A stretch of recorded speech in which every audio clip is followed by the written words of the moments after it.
కుంకుమ ఎందుకు ధరించాలి తెలియజేయగలరు అని అడుగుతున్నారు.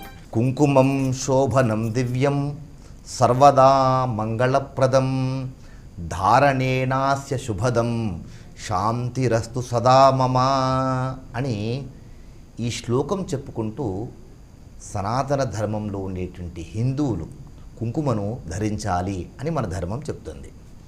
కుంకుమను ఎందుకు ధరించాలి అంటే ఇది హిందుత్వానికి చిహ్నం.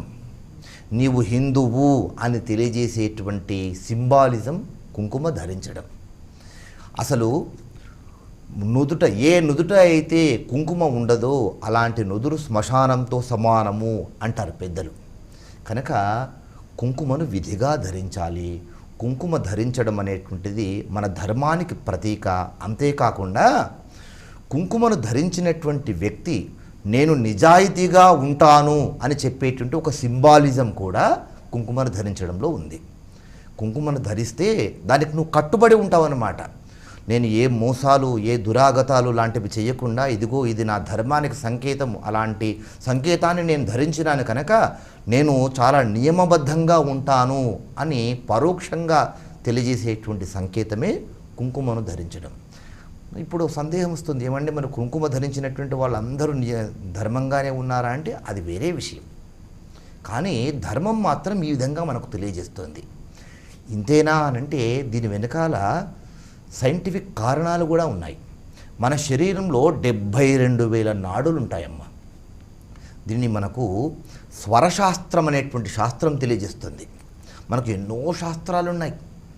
ఇందులో స్వరశాస్త్రం అనేటువంటి ఒక శాస్త్రం, స్వరాలకు సంబంధించినటువంటిది. ఇందులో స్వరం ద్వారా ఏ నాడి ఎలా స్పందిస్తుంది అని చెప్పేటువంటి శాస్త్రం అన్నమాట. ఆ శాస్త్రంలో మానవ శరీరంలో 72,000 నాడులు ఉన్నాయి అని చెప్పారు. మెడికల్గా కూడా మనిషి శరీరంలో ఎన్ని వేల నాడులు ఉన్నాయనంటే 72,000 ఉన్నాయి అని తప్పకుండా తెలియజేస్తుంది. అయితే మనకున్నటువంటి ఈ నాడుల్లో ఇక్కడ ఇడ ఇటు పింగళ అనేటువంటి 2 నాడులు ఉంటాయి. ఈ ఇడ పింగళ అనేటువంటి ఈ 2 నాడుల మధ్యలో సుషుమ్నా నాడి అనేటువంటి ఒక నాడి ఉంటుంది.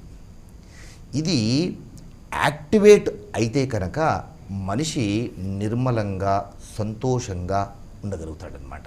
అది ఏ విధంగా యాక్టివేట్ అవ్వాలి అనంటే ఇప్పుడు మీరు చూడండి, ఒక పెన్నో పెన్సిలో తీసుకొని మన నుదుటి మధ్యలో ఇలా తిప్పుతూ ఉంటే అక్కడ జుమ్ అని ఒక స్పందన కలుగుతూ ఉంటుంది. చిన్నప్పుడు ఆడుకునేటువంటి వాళ్ళందరూ కూడా ఇలా పెన్ను తీసుకొని పెన్సిల్ తీసుకొని లేదా ఒక పుల్ల తీసుకొని ఈ కనుబొమ్మల నడుమ ఇలా తిప్పితే జుమ్ అంటుంది అనమాట. హిప్నాటిజం చేసేటువంటి వాళ్ళు కూడా ఈ సుషుమ్నా నాడి ఉన్నటువంటి ప్రాంతంలోనే హిప్నాటిజం అనేటువంటిది చేస్తుంటారు. అక్కడే సుషుమ్నా నాడి దగ్గర ఆజ్ఞాచక్రం అనేటువంటి ఒక చక్రం ఉంటుంది. ఈ ఆజ్ఞాచక్రంను యాక్టివేట్ చేయాలి అని అంటే అక్కడ సింధూరమును ధరించాలి, కుంకుమను ధరించాలి. అలా ధరించడం వలన నీవు ఎదుటి వ్యక్తికి తొందరగా లొంగకుండా లోబడకుండా ఉండేటువంటి విధంగా కూడా ఈ సింధూరంను ధరించడం వలన అది నిరోధించడం జరుగుతుంది. ఇలా మధ్యలో ఉన్నటువంటి ఆజ్ఞాచక్రం యాక్టివేట్ అవ్వడానికి కూడా సింధూరము కారణమవుతుంది, ఈ కుంకుమ కారణమవుతుంది. కనుక మామూలుగా ఋషులు ఏదో ఇష్టానుసారంగా చెప్పలేదు, నోటికి వచ్చింది చెప్పలేరు.